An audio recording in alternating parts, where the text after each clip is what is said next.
बहनों और भाइयों, मैं हूं आपका होस्ट जटाशंकर पंडित जी। आज इस एपिसोड में रामचरितमानस के बालकांड में तुलसीदास जी की दीनता और राम भक्ति में कविता की महिमा की चौपाई। कबित विवेक एक नहीं मोरे, सत्य कहु लिखी कागत कोरे की व्याख्या की जाएगी। चलिए शुरू करते हैं।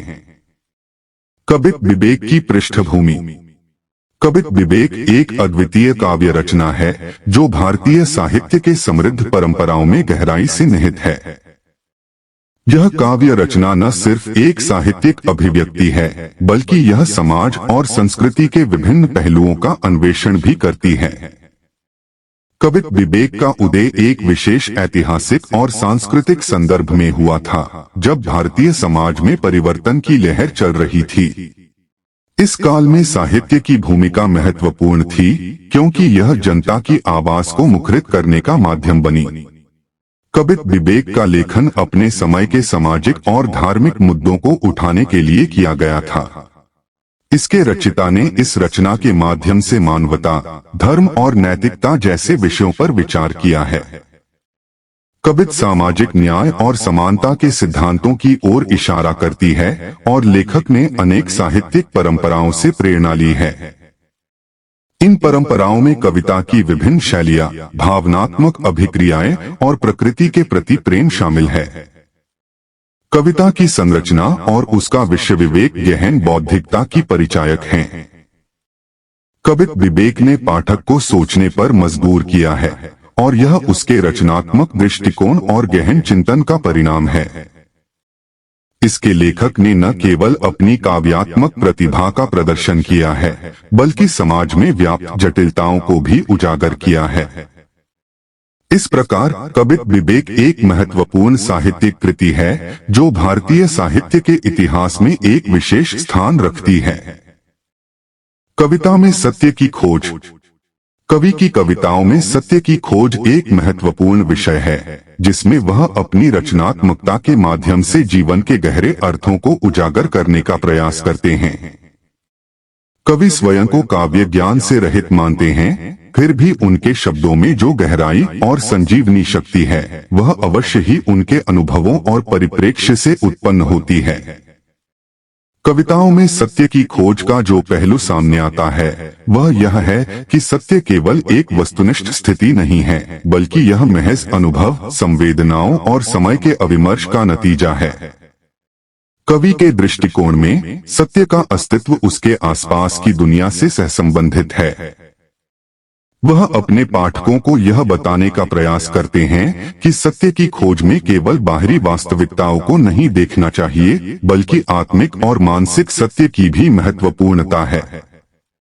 उनकी कविताओं में कई बार यह स्पष्ट होता है कि वे आसपास के तत्वों को, जैसे समाज, संस्कृति और मानवता के संपर्क का प्रयोग करते हैं, ताकि उनकी खोज में एक व्यापक दृष्टिकोण सम्मिलित हो सके।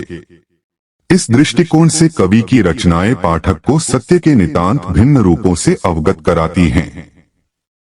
सत्य की इस खोज में कवि का संवाद उसकी रचनाओं को बेहद प्रभावशाली बनाता है। उनके प्रत्येक शब्द में संवेदनाएं हैं जो पाठक को जागरूक करती है और सत्य की खोज में उसे अपने विचारशीलता और आत्मनिरीक्षण की ओर प्रेरित करती है।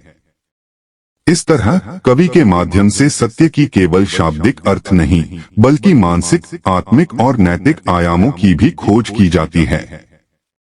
कविता में सत्य की इस खोज का परिणाम अंततः समाज और व्यक्ति दोनों के लिए एक नई दृष्टि और जागरूकता लाने वाला होता है। कविता में सत्य की खोज। कवि की कविताओं में सत्य की खोज एक महत्वपूर्ण विषय है, जिसमें वह अपनी रचनात्मकता के माध्यम से जीवन के गहरे अर्थों को उजागर करने का प्रयास करते हैं। कवि स्वयं को काव्य ज्ञान से रहित मानते हैं, फिर भी उनके शब्दों में जो गहराई और संजीवनी शक्ति है, वह अवश्य ही उनके अनुभवों और परिप्रेक्ष्य से उत्पन्न होती है। कविताओं में सत्य की खोज का जो पहलू सामने आता है वह यह है कि सत्य केवल एक वस्तुनिष्ठ स्थिति नहीं है, बल्कि यह महज अनुभव, संवेदनाओं और समय के अविमर्श का नतीजा है।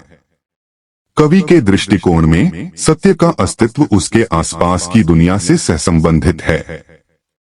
वह अपने पाठकों को यह बताने का प्रयास करते हैं कि सत्य की खोज में केवल बाहरी वास्तविकताओं को नहीं देखना चाहिए, बल्कि आत्मिक और मानसिक सत्य की भी महत्वपूर्णता है।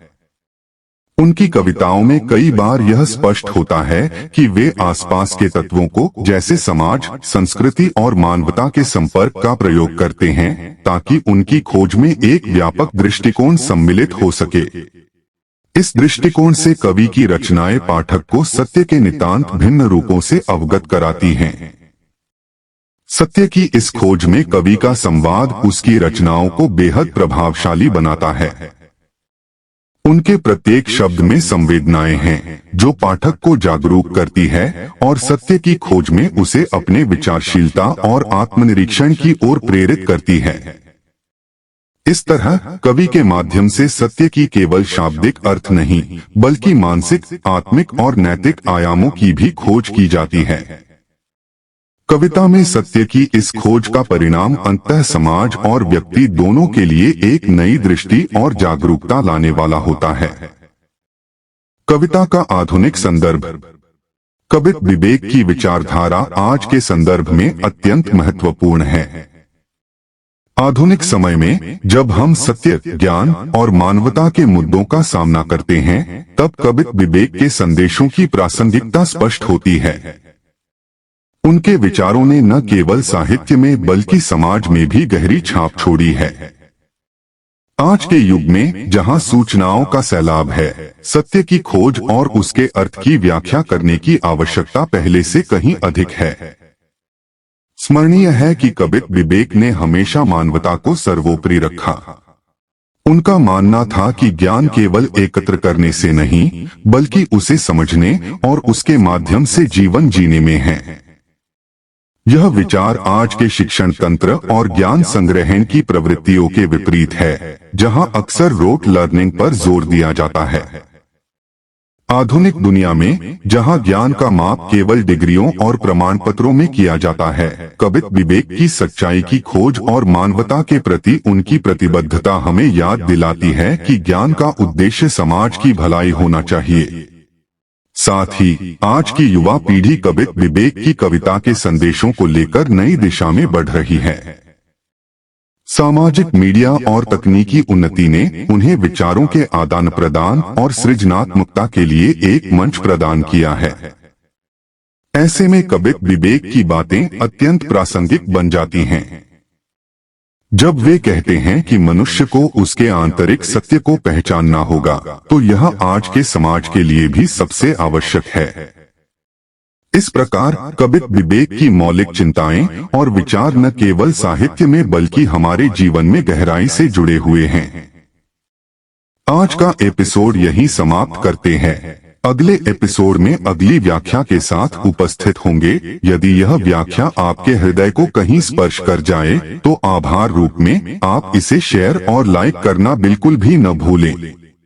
इस भगवत कार्य को जन जन तक पहुंचाने में हमारा सहयोग करें। धन्यवाद। इसी आशा के साथ आपसे विदा लेता हूं। जय जय सीताराम।